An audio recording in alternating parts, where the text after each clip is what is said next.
Buonasera a tutte e a tutti. Sono Caterina Molteni, assistente curatore al MAMbo, Museo d'Arte Moderna di Bologna. E stasera siamo appunto al terzo appuntamento del public program del Nuovo Forno del Pane. Il public program del Nuovo Forno del Pane ha una forma particolare, nel senso che è stato concepito dagli artisti come un progetto di autoformazione che è poi condiviso con il pubblico. L'appuntamento di oggi ha come protagonista Lisa Robertson e prende avvio dal suo romanzo di Baudelaire Fractal, di cui leggeremo un capitolo, Drunk, che è stato tradotto in italiano per l'occasione da Marilena Renda, che ringrazio da parte del museo. Vi lascio un'introduzione di Alison Grimaldi Donahue, che ha invitato appunto l'autrice. Tutto l'incontro sarà in lingua inglese e dopo il reading ci sarà la possibilità di porre delle domande all'autore. Grazie. Grazie, Caterina. Thank you.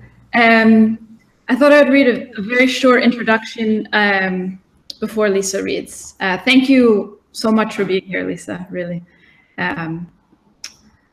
So why did I invite Lisa Robertson to talk today at Il Nuovo Forno del Pane?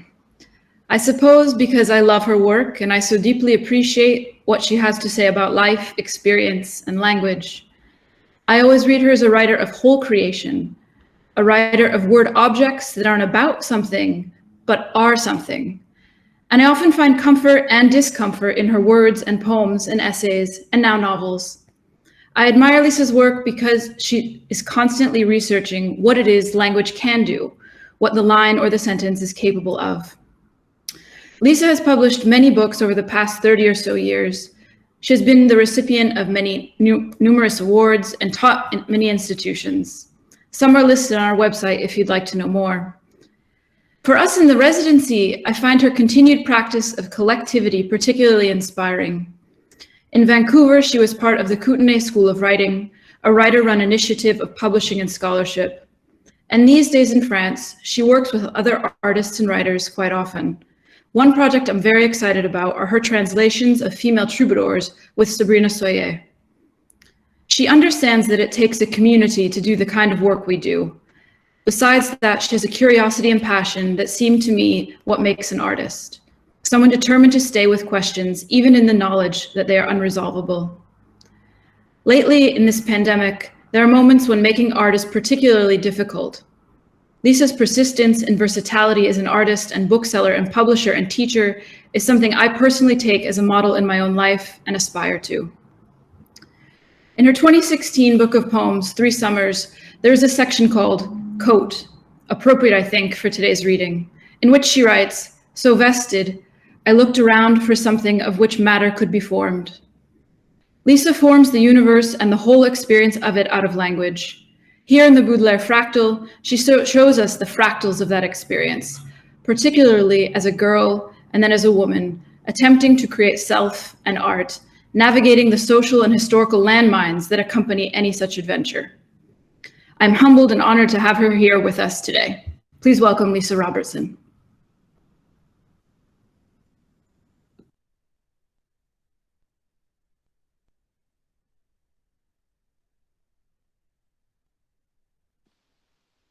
Okay, I think it's working now. I just said thank you. This is my first time in Italy. No, that's not true. I'm going to read you one chapter from the Baudelaire Fractal, which is the one which has really generously been translated into Italian, so some of you will have read it or will have the opportunity to read it. It's a chapter that comes later on in the book.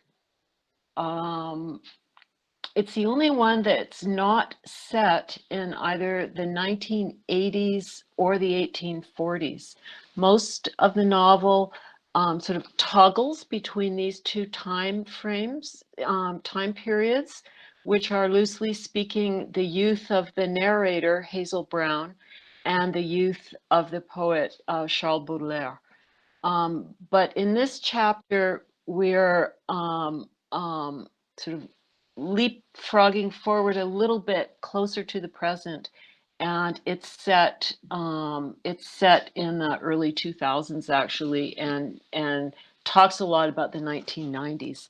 I thought one of the things a novel could possibly do is to document the many minor pleasures which we enjoy in any particular given moment. So I had a lot of fun talking about the 1980s and everything from movies to perfumes to actresses to public posters to art events. And you'll see that this chapter, Drunk, refers to, although it's set in the 2000s, it refers to it documents a story of Hazel Brown's development intellectually by cataloging her tailored jackets.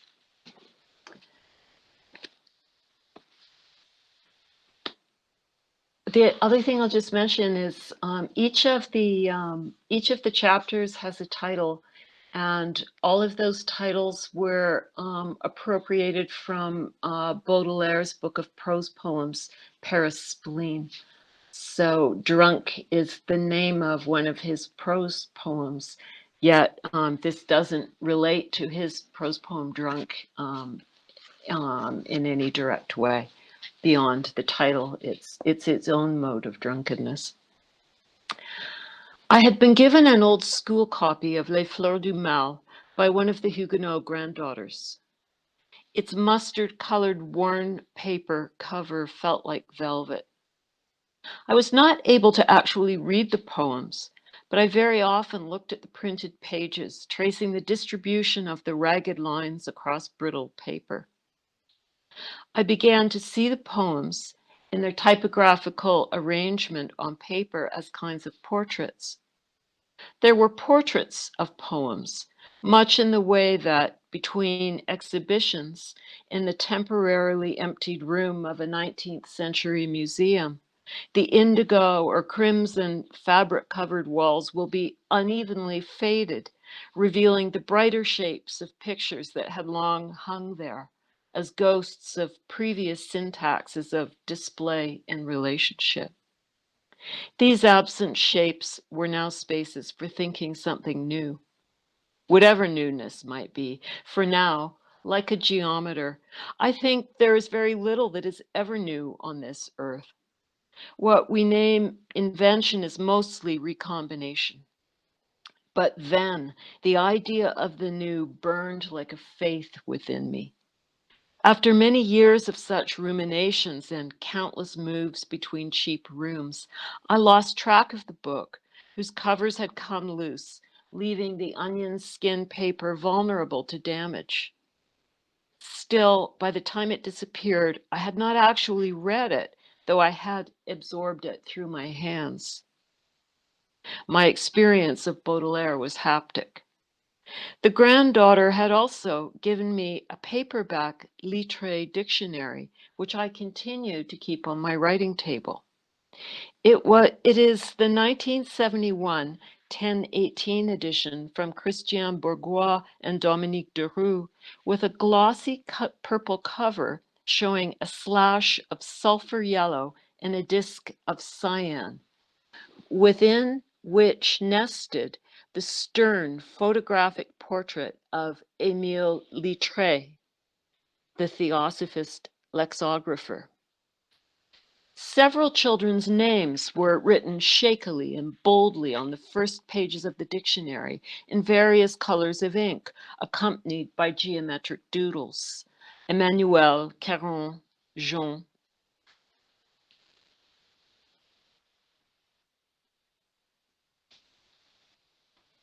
Inside, apparently random words were highlighted with yellow bars. Exacerbé, pondereuse, protectorat, regressif, affecté. It was the code to my future, and I could not yet read it, Or it was nothing, a chance scattering of various kinds of idiosyncratic marginalia, stars underlining groupings of successive entries linked by soft vertical slashes in pencil. Next to gambade is a small black ink drawing of a crystal. A gambade is a caper, a frisk, a prancing. It is also the successful evasion of the payment of a debt, especially by a poet. Around the time that I lost the worn but unread copy of Les Fleurs du Mal, I found a tailored black mid-19th century gentleman's jacket at a flea market at Bastille. I suppose it would be a frock coat or perhaps a morning jacket. Its fitted leaves were mounted quite high on the torso. Its shoulders were softly rounded in an unfamiliar manner, and slipping it on, I felt a freshened awareness of the articulations and expressions of my arms. I longed for a decorative walking stick. From a slightly accented waist, its longish skirt flared a bit behind, encouraging a brisk, decorative enunciation of my step. This jacket added a grain of wit to its wearer's walk, like a mild sartorial drug. It buttoned to the middle of the breastbone, and the largest buttons were covered in velvet, which had frayed at the edges, as had the softly turned broad and high lapels. I recalled the theory of lapels I had once read without retaining the name of its author. The lapel is a gentleman's expression of vulva envy. The old jacket fit me perfectly. Wearing this garment transmitted to my own body a metamorphosis in corporal gesture. Though my physique and posture were more accented than altered, my bodily vocabulary opened to movements and stances generally only intuited now with the help of old photographs, such as those by Nadar or Carjat. The tailoring of the jacket molded a new gait, a new stance, a gestural etiquette.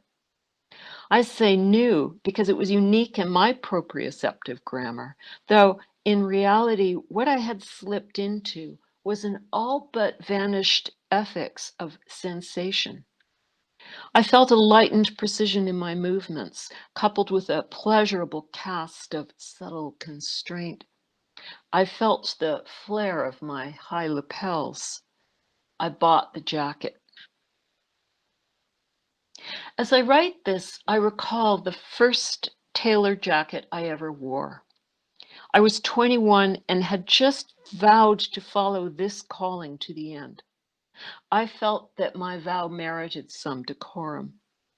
I went to a Vancouver department store, Eaton's, in 1982, bought a full-priced diary bound in a William Morris print, and the black jacket, heavily discounted. I have long since lost both.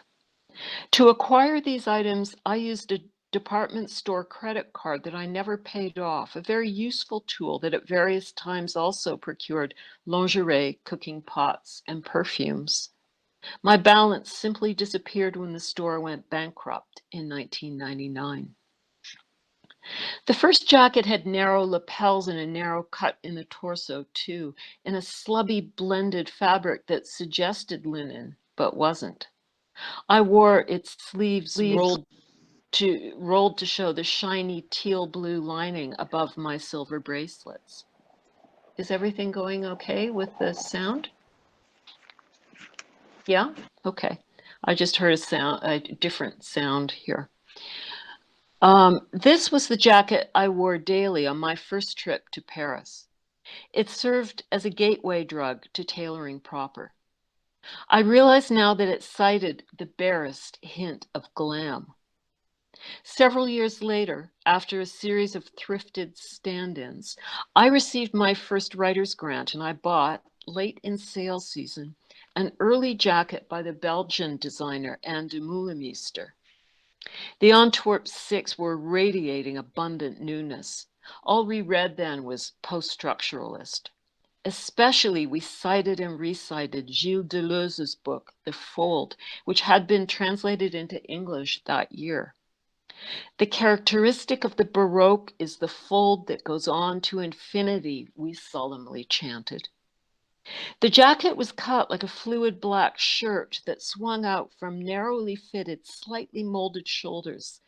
This sensual belling effect was subtly accented by some careful structural facing at the inner hem to sketch a slouching line that was unrecognizably fresh in 1994, when the mainstream of fashion still subscribed to the strong shoulder of what was then called power dressing. The lapels were deeply notched and rounded, stitched by hand at the edges. I wore it with everything for years, as others might superstitiously wear a fetishized pendant or ring, believing in its influencing attributes. And in fact, this jacket made the most haphazard t-shirt, the most lovesick bad mood into a knowing statement. Although it was perfect over long grunge dresses and tattered bias-cut skirts, I especially wore it to write in over silk pajamas, feeling like a mildly goth Sacheverell Sitwell. It seemed obvious that this jacket would write rigorously fluid, decoratively melancholic poems, and it did. I still keep the Belgian jacket, now with wilted lapels and gaping pockets, the light wool crepe gone shiny at the hip where my satchel rubbed, with a feeling of gratitude as well as a sense of ethical responsibility to the preservation of an alternative history of tailoring. It was followed by an oddly puckered woolen nylon bolero by Comme des Garçons found on eBay, this one with a stiff wide body and a high round collar that stood out from the collarbones like an early Balenciaga. The inside as the operation of the outside, croons Deleuze. And then another Comme des Garçons with knitted sleeves that ended at the elbow and a long, tightly ruched waist and a dense gabardine that gave to the proportional play the backbone of Savile Row. I had had a complex night-long dream comparing Ray Kawakubo to Elsa Schiaparelli, which led, just as I woke, to the gnomic and lapidary statement, Ray Kawakubo takes the politics of freedom seriously. For years afterwards, I searched assiduously for her gorgeously monstrous garments in consignment shops and thrift bins with only minor success. All of those jackets I wore over anything at all during the long era of intensive feminist theoretical study. They accompanied my ardent forays into Donna Haraway's Cyborg Manifesto, for indeed I was no goddess, and the world-changing texts of Judith Butler, the shockingly liberating gender trouble for which Foucault's work on sexuality had begun to clear the way, as well as the denser, more philosophically challenging Bodies That Matter, which displaced the habitual feminization of materiality in favor of a rigorous historicization of concepts.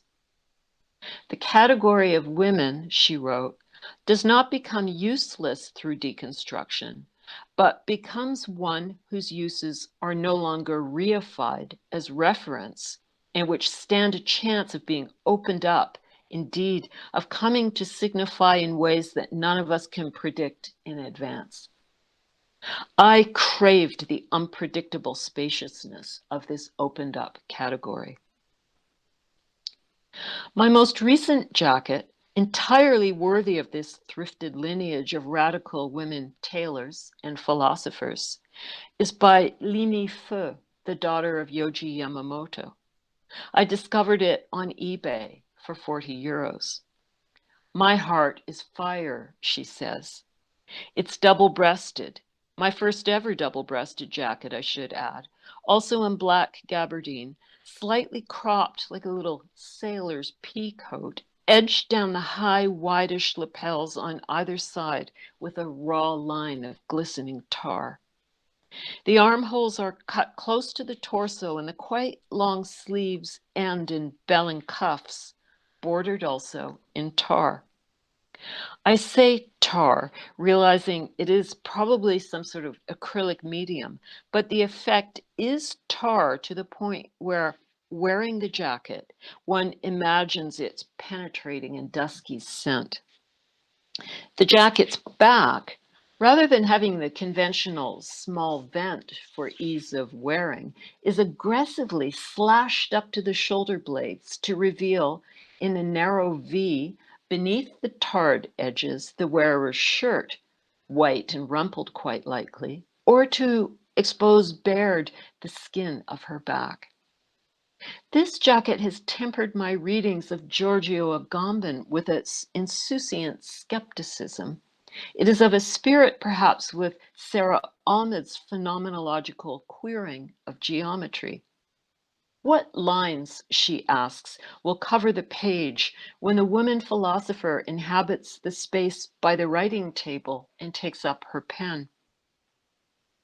These garments, accompanying me in heavy oversized suitcases, or following me more recently in my movements between continents and academic residencies by slow-shipped container, form a geometry of thinking. Only the first one, the skimpy citation of glam by the now disappeared T. Eaton Company, has been lost. At the Bastille flea market, I did consider, to the point of active belief, that my newly acquired garment was Baudelairean. How many times had the poet visited his clothier with a subtle vision in mind, worked together with the patient tailor through many fittings and small alterations to achieve the vision, and then, very soon after leaving the shop with the beautiful garment, not having yet paid for it, since still in the early 19th century, convivial neighborly relationships with tradesmen were structured by means of credit, next have to pawn it, receiving some insufficient sum to keep at bay the antiques dealer he owed for a forged Poussin, or to partly pay off the hotel keeper to avoid having to leave the shabby establishment under cover of night, leaving behind important books and prints and manuscripts, maybe even some drawings by Constantin Guise, or to appease the pharmacist for the medications that failed to heal his venereal disease, the opium that failed to calm his chagrin. There had been so many Baudelairean jackets, each part of the infinite cycle of clothing, pawning, borrowing, owing, which, continuously recombinant, functioned in his life as the cardinal directions or the cosmic elements did in ancient geometries. Surely some of the purloined jackets were still circulating in the rag cosmos. The poet was not alone in upholding this sartorial cosmology. Marx, too, while writing Capital in London, rhythmically pawned his coat and then borrowed to retrieve it.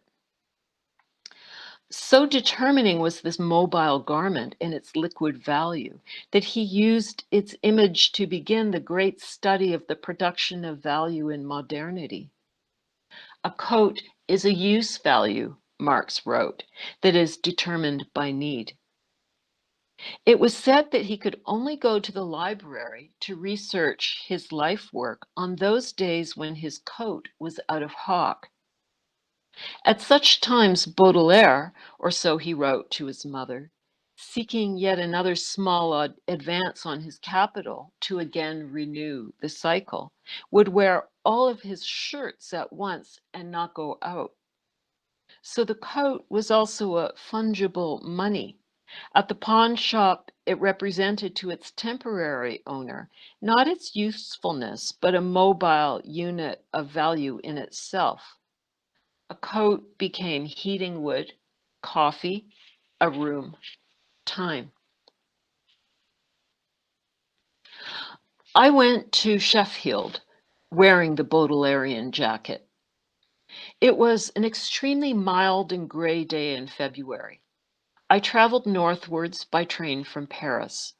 I wore no overcoat, just a loose and long white men's cotton tuxedo shirt beneath the adored garment, whose breast pocket I had decorated just the month before the New Year's festivities with a flesh pink silk poof. I felt very dapper. I wore my now graying hair in a loose page boy, and my fingernails habitually painted with the Chanel Rouge Noir nail polish that I had begun to fetishize the moment I became aware of its existence, which coincidentally was the year I published my first book, so that always now I associate this high goth color with the thrill of first publication. I improvised a sort of cravat from a tatter of black lace. I would tell no one that my outre jacket was Baudelairean, preferring to keep private that part of my poetical fantasy. I carried only a small satchel with some personal items and a few copies of my book to distribute among my hosts. I was not staying for long. I would need no other costume.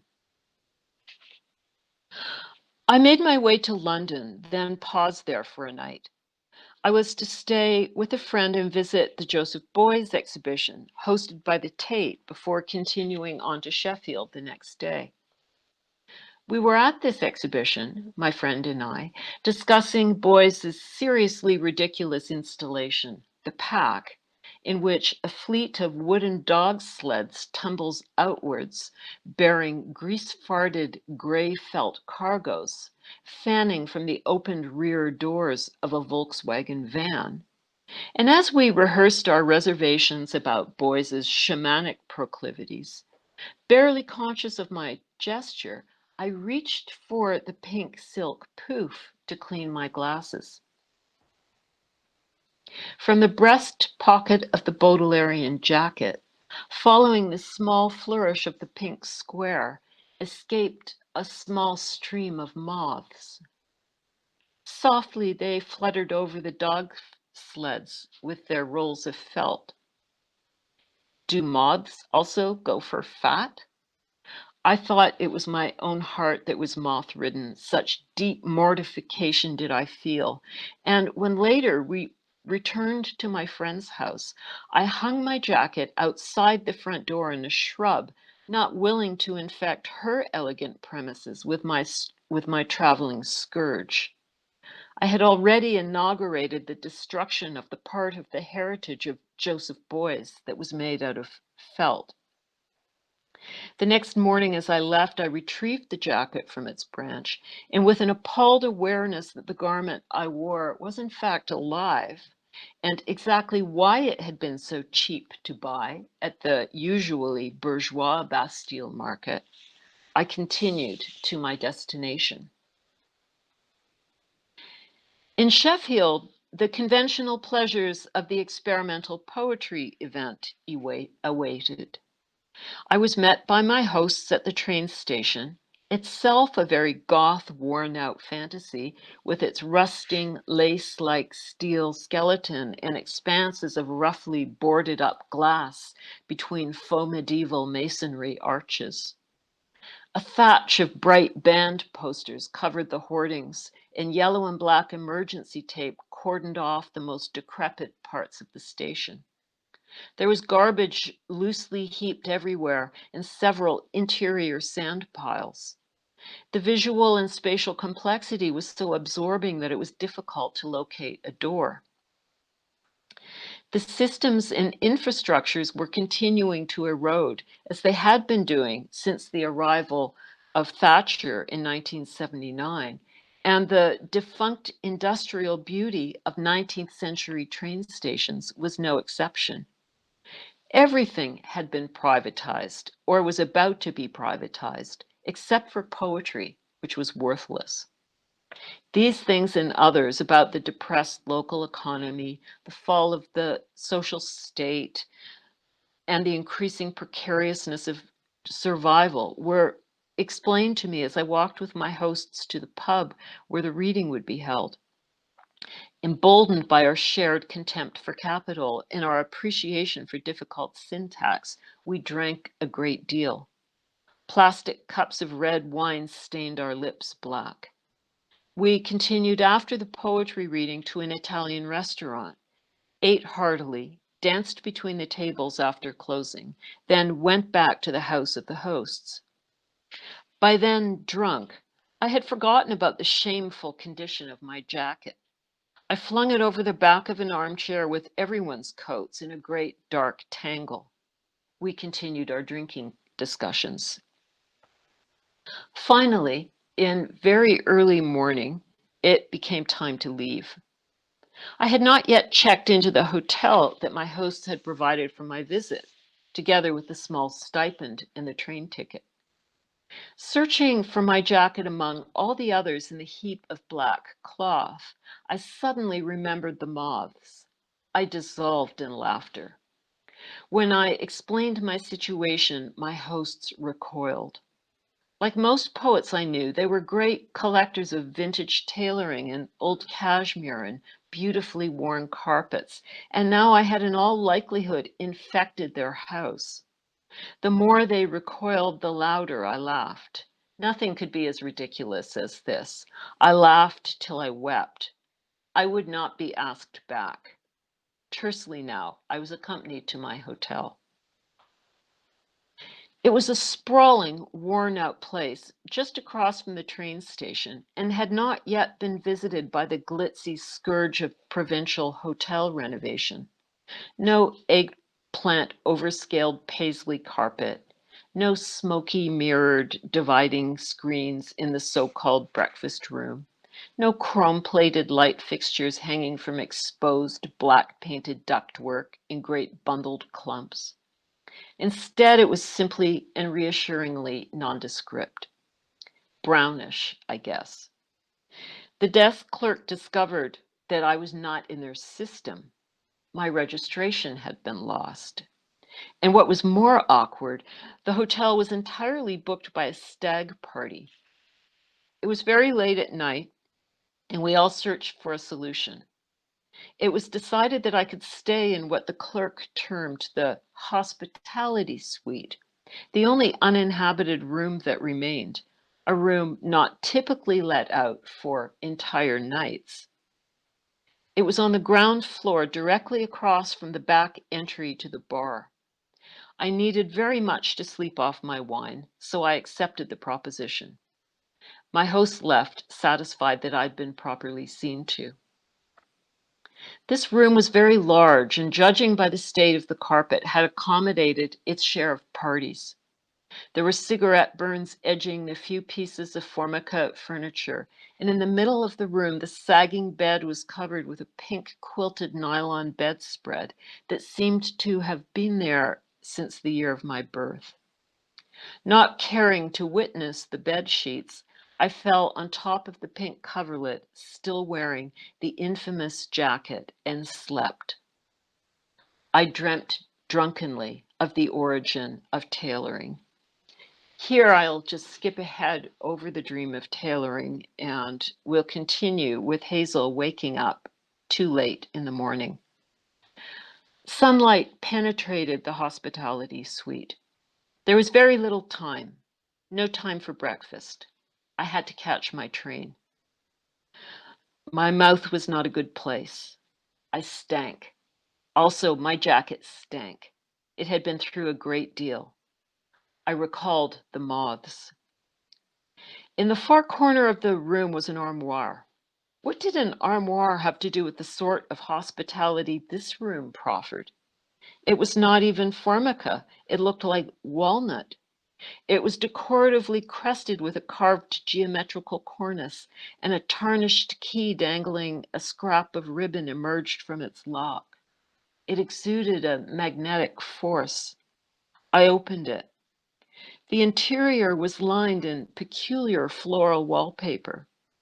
It was as if this armoire had materialized in the night, transubstantiated from a cheap hotel on the boulevard Bonne Nouvelle in 1865. I saw hashish emboldened stories in the shapes of the flowers.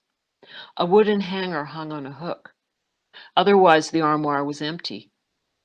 There was only one thing to do, and I did it with a kind of quick instinct, as would an artist who, all at once in her studio, perceives the only solution to a long-standing, worried over metaphysical problem.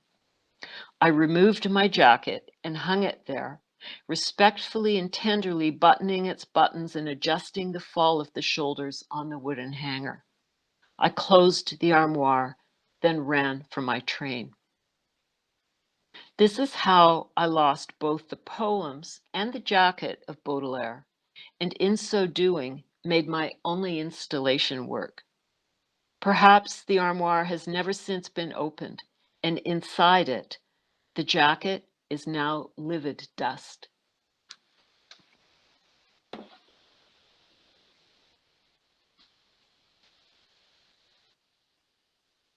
So that's the end of the chapter called Drunk. Thank you very much, Lisa. We have time for some questions. So if there are any. I have a question. I was wondering, I guess, if you could talk, I had a few questions, so I'll go with the first one that I had. If you could talk a little bit about the concept and the idea of authorship in the book. I guess the changes that Hazel has within herself, that she feels herself to be a different author, and how it relates to your own practice, the different voices maybe you put on, or the use of language kind of as a garment that you use. One way to talk about the way this book approaches the idea of authorship is to say that it distributes it. So across different times and different bodies and individuals. The premise of this book, as you know, Allison, but maybe not everyone knows, is that Hazel Brown wakes up in a hotel room one morning in middle age to discover that she has become the author of all of the works of Baudelaire. It's an unprecedented, thorough, and totally weird, full experience. So the narrative is Hazel's reminiscence over her youth and her becoming a writer as a way of exploring how this Baudelairean authorship might have arrived in her own consciousness. So what we have in the novel is Baudelaire as a figure and as a character. We have Hazel Brown at various ages in her life as a very young, unaccomplished, but earnestly desiring, not yet writer, and Hazel Brown as a middle-aged writer who is looking backwards, looking back, reminiscing. So I'm not interested in the singular authority of authorship as it's constructed traditionally, nor am I interested in totally erasing it. Otherwise, I simply would have just recopied the work of Baudelaire and made a conceptual project. I'm interested in exploring the space between those extremes and testing how different kinds of authorship can come into being from moment to moment within consciousness even, or obviously more broadly across the span of a life. And in kind of opening up this notion of authorship, I also want to really submit it to a questioning, which makes it more various and more ridiculous, perhaps, than what we're used to. And yeah, the whole you mentioned the jacket and putting on the jacket, and that, of course, is one of the metaphors that this book plays with. There's a lot of stuff about clothing in it and about sort of goofily earnest young Hazel trying to become the sophisticated writer that she wants to be by putting on different outfits and stepping out into town, different, thrifted things and knockoff things, because she has no cash. So so there's also quite a lot about the act of writing and about the social construction of authorship as a form of dress up. It's a form of pleasurable fashion play.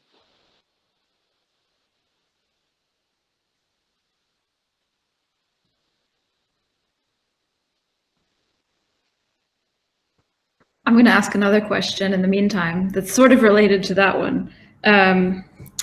There's a line in this chapter that goes, "My experience of reading Baudelaire was haptic." And I would love to hear you speak more about reading as a sensory full body experience, as a haptic experience, but also perhaps writing as a haptic experience, especially as thinking about these textures and things. Yeah, well, the beginning of this chapter describes specific books and the texture of their cover and the paper and the feeling of handling them, and then it kind of moves from describing the texture of books to the cuts and fabrics of various jackets. But I've been interested in the materiality of reading for a really long time, basically since I started reading. I mean, I think it's something that the children know about, this, the sound of a page as it turns, and different books having different kinds of paper, so making different sounds, and the texture of paper, and all of this sensual sort of haptic surface of books and publications as being a big part of what reading is, so that it's not a transparent intellectual operation only. It's always sort of bodied forth by the book's materiality and our intimate relationship with it.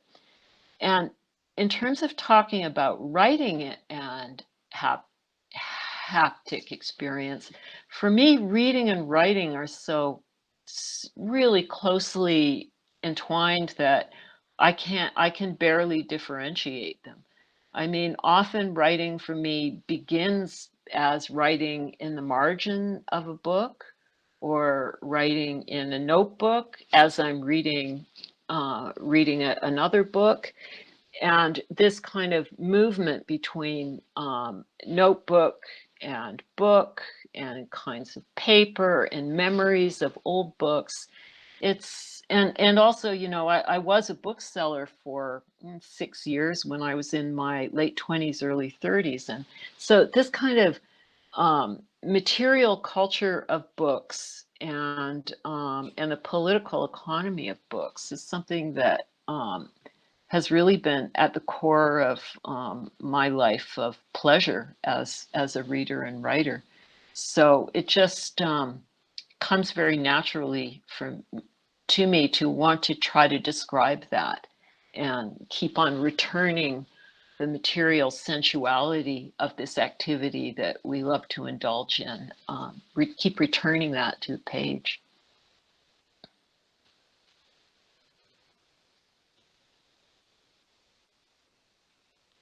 It's a poet's. It's partially a pretty pretty standard approach of poets to writing now. At least poets coming from an avant-garde position. We speak of the materiality of the text, at very least since Mallarmé's time, and so the question of book works and artists' books and the space of the page and the texture of the page all comes into play in composition. Thank you. Yeah, I think being in the artist's residency with so many visual artists, it's a question that comes up quite often. It's why are there writers here? So to think of writing that way is beautiful. Thank you. Yeah.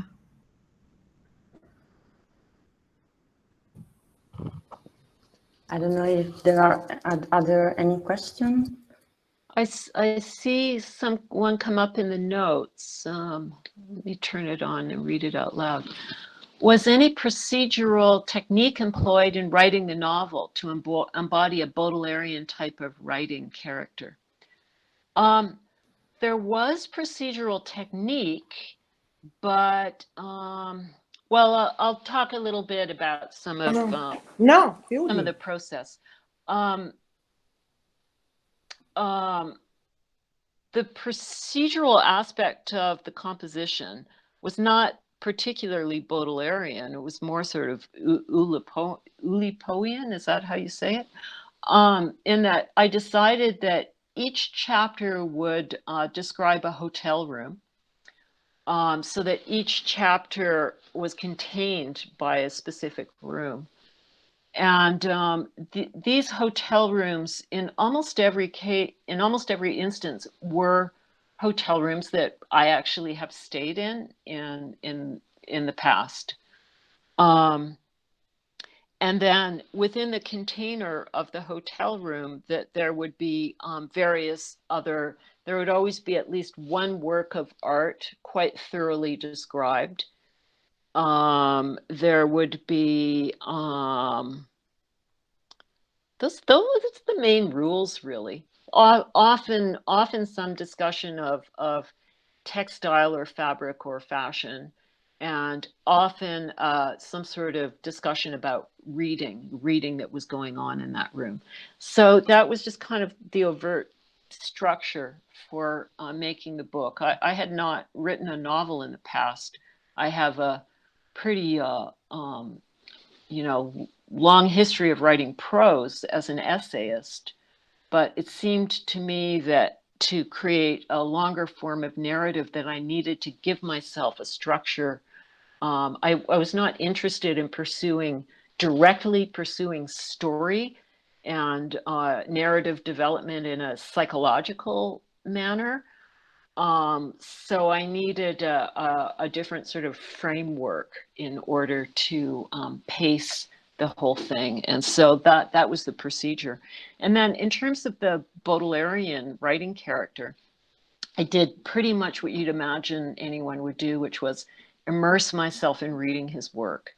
And I just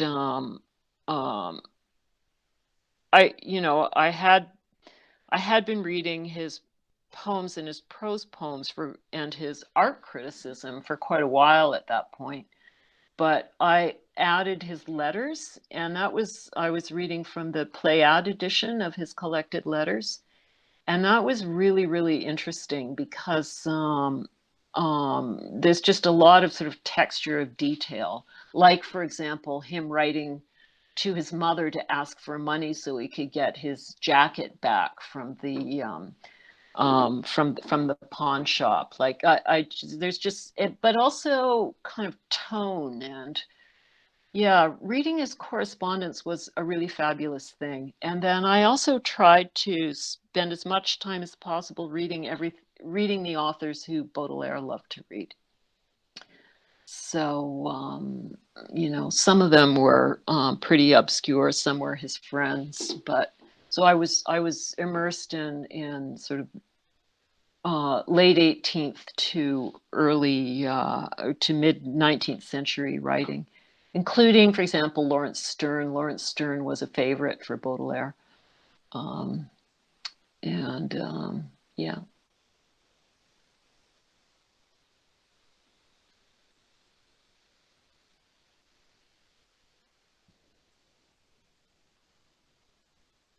You're welcome, Luca.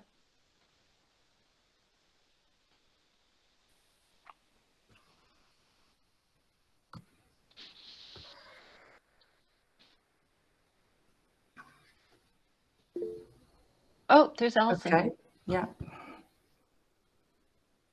You have to switch on the microphone. Switch on your mic, Allison. Yeah. Okay. Now, hi. That was amazing. I'm in the middle of reading this book and I'm underlining every page. I'm underlining every sentence on every page.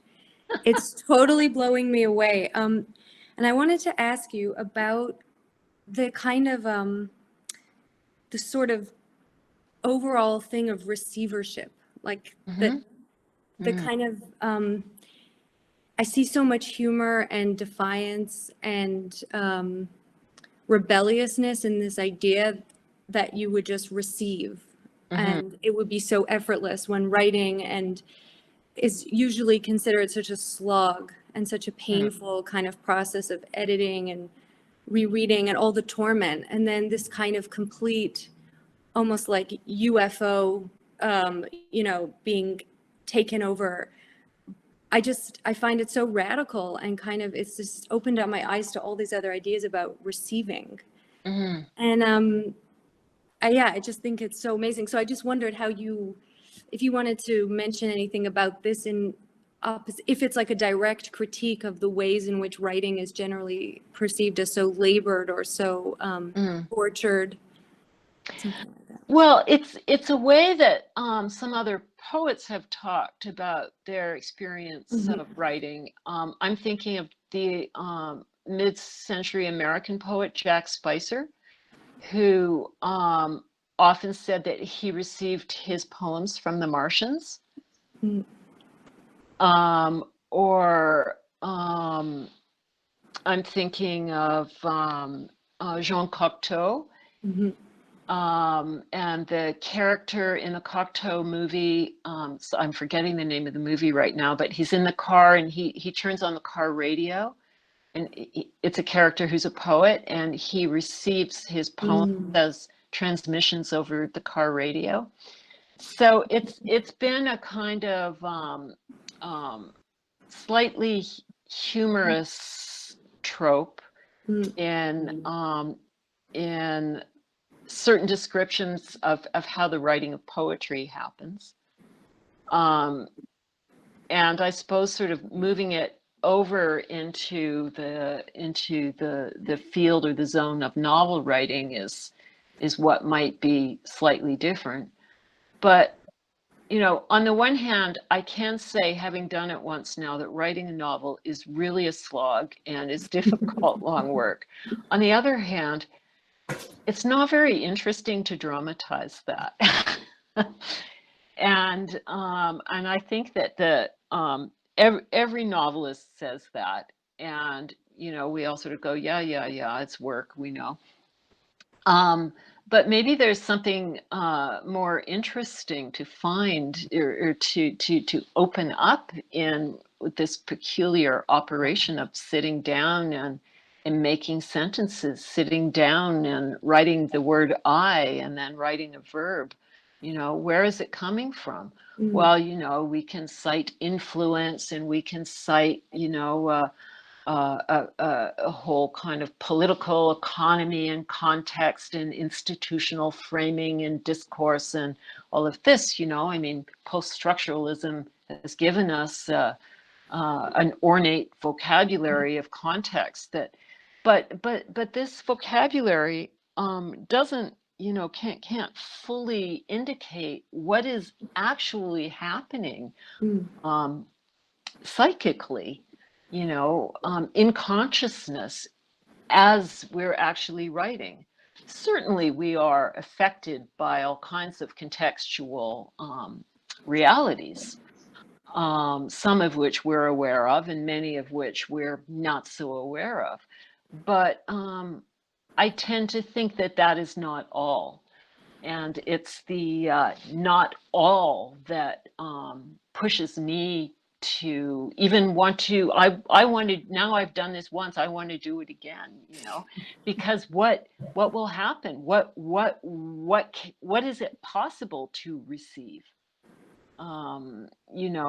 When I sat down to write this book, of course I had an idea, and I had a kind of procedure, which I described a bit, and had a kind of notion of a tone but but all kinds of things happened that I never would have imagined opening up. You know, things happen within the process that remain mysterious, that you know can't, that no kind of amount of discourse analysis can you know fully account for.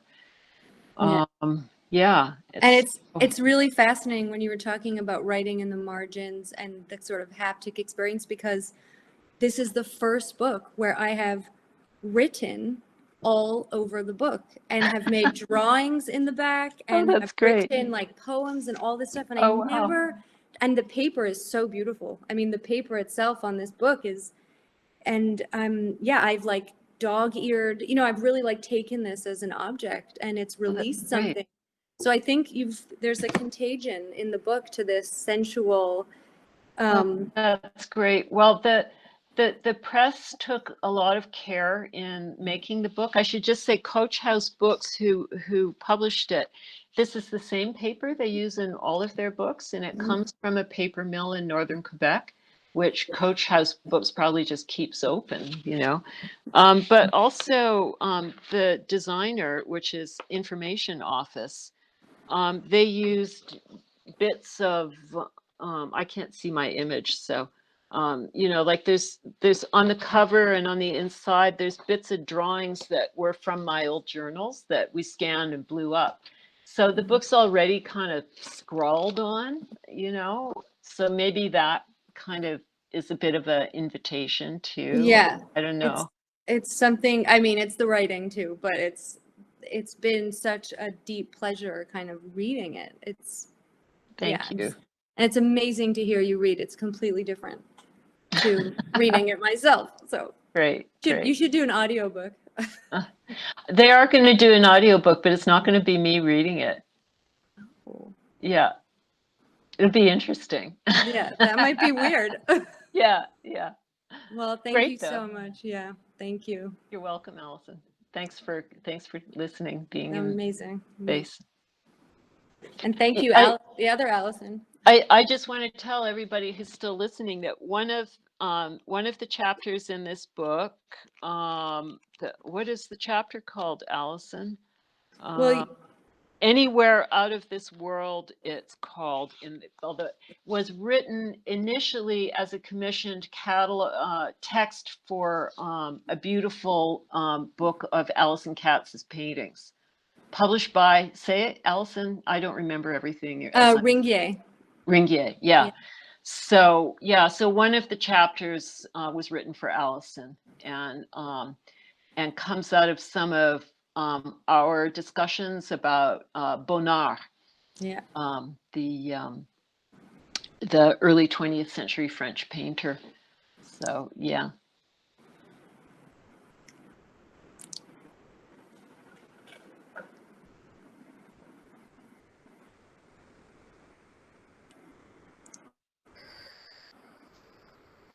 So I think we must conclude the meeting. Okay. So I would really thank Lisa for her participation in our public program.